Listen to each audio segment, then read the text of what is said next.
And we're back, day 2 of the Ryder Cup, just wrapping up the morning foursomes. It is SI Golf Live. I'm joined here by Jeff RYDER, the managing director of SI Golf, and I'm Dan, the host of Dan's Golf World Show.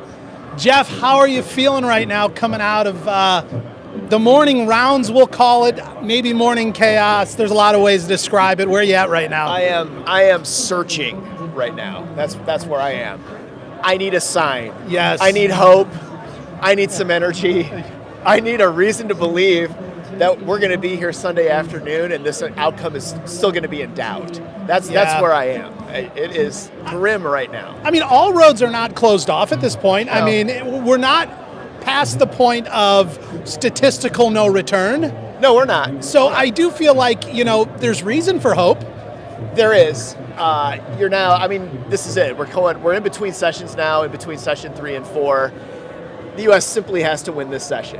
It's just, at this point, it becomes a math problem. There is history, as you said, like there's proof of concept here that a big rally can happen on Sunday. But the number that I'm looking at is 10. Yeah. Right? That's to me the maximum number that Europe can be sitting at after today. And the U.S. still has a chance tomorrow because it's happened twice. A 10-6 rally with the teams, 4 points behind, has rallied to win 2 times. You got the 1999, miracle at Brookline, and then you've got the 2012 miracle at Medina. They're both miracles, but a miracle has happened twice in Ryder Cup history from a 10-6 deficit. So when it gets outside of 10, you're in uncharted waters, and I'm not sure you can really you really say you see it. I mean, at least, at this point, Europe, they're at 8.5 points. That sort of evil number that's lurking is only 1.5 points away. Yeah. However, knowing there is hope keeps me alive, keeps me cheering, keeps me glued into the broadcast. And, because that's all we want. We just want to know that it's not time to turn it off yet, that there is some hope and some possibility. I mean, because we do have some absolute star power on our team, and we've seen the star power perform all throughout this year, last year, since the last Ryder Cup. I mean, Scottie Scheffler has pocketed 2 more majors this year. I mean, #1 player in the world, but we're not seeing #1 player in the world material at this point, and I feel like we have to. Yeah, it's been strange to watch Scottie Scheffler. I think the most surreal moment just happened, 20 minutes ago or so when they're on the 18th green. They're 1 down. They've got a chance to at least have the match and make the mountain a little bit less steep to climb this afternoon and again on Sunday. And to watch Scheffler from the fairway just knock it in, miss the green with a wedge in his hand, with a chance there at the end. I don't know. You could just feel, much like yesterday, the air going out of the golf course early. Once again, that's in one of the most exciting spots at this place, and the air goes out of the balloon as Scheffler hits that just surreal shot. There's no explanation, really. It's just strange, it's surprising, and it leaves the U.S. in a tough spot. Well, one of the big change-ups we saw was in the first group, and we got to see Cam Young come on out and play the morning. And he took the position that Justin Thomas was in yesterday to play with Bryson DeChambeau, to be the leading group, the first group out. And I did feel a little magic there. Yeah, they look great. There was something. It felt good. Cam Young's lost 2 holes in 2 matches. I mean, he has emerged as the star of the U.S. team. No surprise to see him coming out again shortly this afternoon. But the local boy makes good. That Cam Young has clicked out here in a way that it's been awesome to see. What's surprising also is that momentum didn't spread throughout the session. You got Young and Bryson. They go out, they start winning holes right away. They build a lead. They put red on the board that everybody can see around the property. But right behind him, Europe once again just had all the answers in the next 3 sessions. Just as the sun was setting yesterday evening, I saw that Bryson DeChambeau was still out on the range by himself, last man standing, and I went out there to watch. I wanted to see what his demeanor was like, the energy, this, and we know Bryson's known for that. Even at the Masters, they were counting how many shots he was hitting on the practice range, and it was hundreds beyond everyone else. So it's expected from him. But for me, I wanted to know where was his energy out there, and to me, it seemed that he was focused to fix the problem. And I kind of did the math. I'm like, okay, if they teed off at 7:10 a.m., means he's warming up a good 30, 40 minutes before that. To be still hitting balls at 6:45 p.m., that's a 12-hour day. And that is a lot of time. But I do feel like whether it was the pairing, Bryson out there today, and I think that made a difference in that first group. I think also just having a partner, frankly, that can help him out a little bit. Yeah, makes a big difference. I mean, he finally found somebody who was just fit in with him in the arena. We talked about it yesterday with Bryson and Justin Thomas. Those are two alpha guys, high energy guys. Young is about as stoic as it gets, not just on the U.S. team, but in all of pro golf. Yeah. He's a perfect match for Bryson because Bryson's energy, he's allowed to he's just be the showman and be the ringleader of stirring it up, and Young just can lock. So let's take Fleetwood Mac, throw him up in the 2 position. They might, to me, it looks like potentially maybe Keegan did count on it, sent in the sacrificial lamb.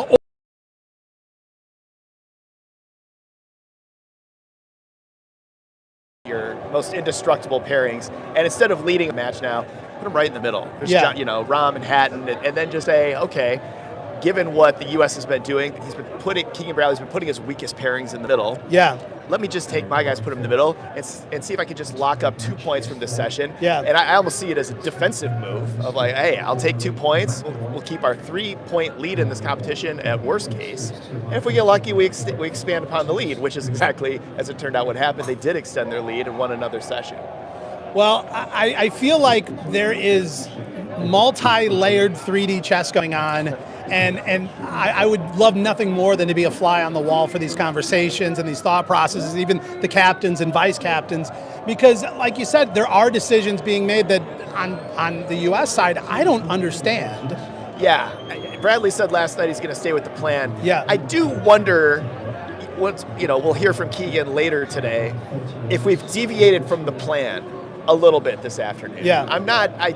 I'm surprised that Scheffler-Bryson would have been a pairing that was on the whiteboard at the start of the week. I feel like that's a reaction to what's happening, and Keegan's got to react to what's happening. I personally would have liked to have seen Justin Thomas and Cam Young split up this afternoon. Let's take 2 guys that have played pretty well and just see if we can get 2 points out of this instead of put them in to win 1 again. But you're right. The 3D chess match is still in effect. I'm still not sure the U.S. is pulling out the right combinations, but at the same token, I'm not sure they have enough guys playing well right now where you can really cobble together 4 pairings where you could say, I could see us winning 4 in a row here and getting back in this. Yeah, well, and I think it's a tough position because, coming off of a loss, you start searching for the next captain. And so it puts us in a position where we have all of these first-term captains. And there's something that comes with experience, and I would be willing to guess if things don't go great for Team USA this weekend, it'd be tough to call Keegan back. Probably. I mean, let's see how the weekend plays out. I don't know that there's really a succession plan in place anyway beyond this week. If I had to guess, I would assume the PGA of America continues to ask Tiger Woods until he says yes, and if he says no, then we move to Plan B. Everyone is a second choice at best. Yeah, but I mean, for right now, Keegan Bradley, he's just about done, really, with his captain's duties. He's got 1 more lineup to set now after this. I hope, for the sake of the U.S. team and just having some suspense on Sunday, I hope he's pulled some combinations out that can keep this close and keep this interesting after this evening. Now, one of the big parts that the Ryder Cup has always swung towards, the home team tends to win. And we've seen that historically. It's just sort of a proven fact at this point, generally speaking. And where that comes from a lot is the captain's choices they get to make on setup to kind of cater to the team that they have. But then also this sort of home court advantage of the crowds and the energy and the heckling. Do you feel like we're getting the fullest amount of home court advantage out of the crowd, the energy, and the spectators at this point? I mean, not the fullest. Part of the problem is the U.S. just isn't playing well enough to fully ignite what's potentially out there for this crowd. The way Bethpage is set up, and I know we've both been out and walked it, there's a road that kind of splits the course after the 14th hole. So once you get to hole 15, you enter this this sort of separate amphitheater with just massive hospitality, activations. The grandstands are huge. The beer tent lines are long, and it is just if the team can just get more matches through 14 that are competitive, the crowd hits a new level. The whole experience ratchets up. Problem is there haven't been that many. I mean, a lot of these matches are decided a 14th, 15th hole, and the crowd hasn't fully been able to affect any outcomes out here. I was surprised. I mean, probably the most dramatic match of the entire tournament so far was the final match of this morning's session. It had Scotty Scheffler and Russell Henley trying to rally to just either flip the match or at least scrape out a half point against Hovland and McIntyre. And it's Hovland who sinks really the most clutch putt there on the 17th hole in front of New York's finest, most hostile, rabid, already overserved fans. He made the putt. He made the putt when he had to. It was Europe coming up with a shot. That's just how it's been for the U.S. so far. Well, I agree. I mean, it's tough to rally a crowd that's starting to feel a little defeated. Yeah. And of course, like most things, it's tough to point blame at a single person or a single group or a single reason. It's just beginning to culminate and creating a little bit of a downward momentum, but that can shift. And that can happen this afternoon, and that's what I'm hoping for and excited to see. I'm excited too. We're not done yet. There's still reason for hope that we'll have a competitive Sunday and maybe even a historic Sunday. We got to see something though this afternoon. All right, Jeff, that's all I got. Do you have anything else for us? Let's go watch some golf. All right, well, that's it. This is SI Golf live here, day 2 of the Ryder Cup.